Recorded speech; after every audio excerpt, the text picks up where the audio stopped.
ಎಲ್ರಿಗೂ ನಮಸ್ಕಾರಗಳು. ಇವತ್ತು ನಾನು ಉಪನಿಷತ್ತುಗಳ ಪ್ರಕಾರ ನಮ್ಮ ದೇಹದಲ್ಲಿ 5 ಕೋಶಗಳಿದೆ ಮತ್ತು 3 ಶರೀರಗಳಿದೆ ಅಂತ ಹೇಳ್ತಾರೆ. 5 ಕೋಶಗಳು ಯಾವುದಂತ ಹೇಳ್ತೀನಿ. ಒಂದು ಅನ್ನಮಯ ಕೋಶ, ಪ್ರಾಣಮಯ ಕೋಶ, ಮನೋಮಯ ಕೋಶ, ವಿಜ್ಞಾನಮಯ ಕೋಶ, ಆನಂದಮಯ ಕೋಶ. ಮತ್ತು 3 ಶರೀರಗಳು ಸ್ಥೂಲ ಶರೀರ, ಸೂಕ್ಷ್ಮ ಶರೀರ ಮತ್ತು ಕಾರಣ ಶರೀರ.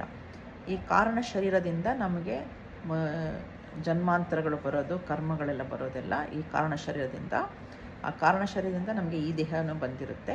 ಇದು ಈ ಸೂಕ್ಷ್ಮ ಶರೀರ ಮತ್ತು ಕಾರಣ ಶರೀರ ಮನುಷ್ಯ ಸತ್ತಾಗ ದೇಹ ಬಿಡುವಾಗ ಅವೆರಡು ಅದರಿಂದ ಹೊರಗಡೆ ಹೋಗ್ಬಿಟ್ಟು ಅದರಿಂದ ನಮಗೆ ಮತ್ತು ಮುಂದಿನ ಜನ್ಮದಲ್ಲಿ ನಮಗೆ ಏನೇನು ನಮ್ಮ ಕರ್ಮಗಳೆಲ್ಲ ಇರುತ್ತೋ ಅವೆಲ್ಲದು ಅದರಲ್ಲಿ ಕಾರಣ ಶರೀರದಿಂದ ನಮಗೆ ಬೇರೆ ಜನ್ಮ ಬಂದು ಬೇರೆ ದೇಹ ಎಲ್ಲ ನಮಗೆ ಏನು ಸಿಗಬೇಕೋ ನಮ್ಮ ಕರ್ಮದ ಮೂಲಕ ಸಿಗುತ್ತೆ.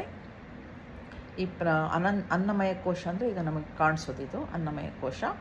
ಇದು ಸತ್ತ ಜೀವಿ ಕೂಡ ಅನ್ನಮಯ ಕೋಶ ಇರುತ್ತೆ. ಪ್ರಾಣಮಯ ಕೋಶ, ಪ್ರಾಣ ಇದ್ದರೆ ಉಸಿರಾಡ್ತಾ ಇದ್ದರೆ ಅದು ಪ್ರಾಣಮಯ ಕೋಶ ಇದೆ ಅಂತ ಅರ್ಥ.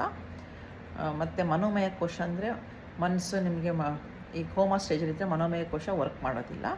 ವಿಜ್ಞಾನಮಯ ಕೋಶ ಅಂದರೆ ಅವರಿಗೆ ಇಂಟ್ಯೂಷನ್ ಬರೋದು, ತುಂಬ ಬುದ್ಧಿವಂತರಾಗಿರ್ತಾರೆ, ತುಂಬ ದಾನಿಗಳಾಗಿರ್ತಾರೆ, ಅವರಿಗೆ ವಿಜ್ಞಾನಮಯ ಕೋಶ ಎಲ್ಲರಿಗೂ ಇರುತ್ತೆ, ಎಲ್ಲ ಕೋಶಗಳು, ಆದರೆ ಅದು ತುಂಬ ಚೆನ್ನಾಗಿ ವರ್ಕ್ ಮಾಡ್ತಾ ಇರುತ್ತೆ.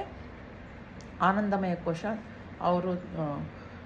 ಅವರಿಗೆ ಹಿಂದಿನ ಜನ್ಮ ತ್ರಿಕಾಲ ಜ್ಞಾನಿಗಳಾಗಿರ್ತಾರೆ. ಅದು ತುಂಬ ಅಪರೂಪದ, ಎಲ್ಲರಿಗೂ ಇದ್ದರೂ ಕೂಡ ಅದು ವರ್ಕ್ ಮಾಡೋದು ಯಾವಾಗ ತ್ರಿಕಾಲ ಜ್ಞಾನಿಗಳಾದವರು ಅಂಥವರಿಗೆಲ್ಲ ಆನಂದಮಯ ಕೋಶ ತುಂಬ ಚೆನ್ನಾಗಿ ಕೆಲಸ ಮಾಡುತ್ತೆ.